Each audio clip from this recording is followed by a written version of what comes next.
पढ़ाई, ध्यान, प्रार्थना, ये वो चीजें हैं जहां मन आपको बहुत छेड़ेगा। बहुत।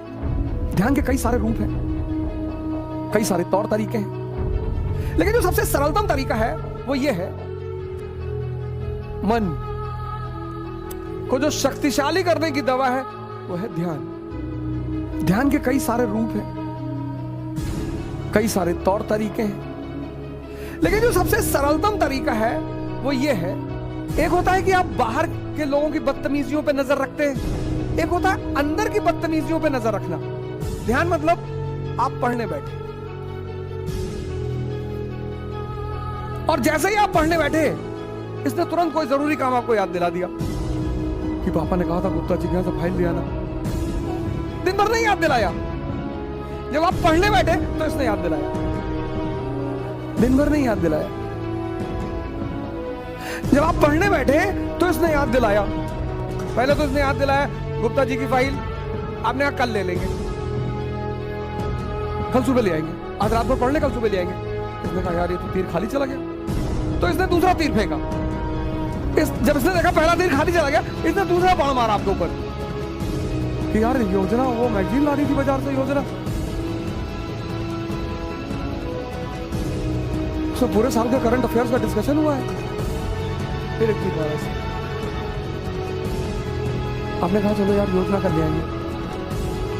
इसने तीसरा तीर मारा कि मम्मी की बीपी आजकल हाई हो रही है यार, मैंने कहा चलो ख्याल रखेंगे मम्मी का।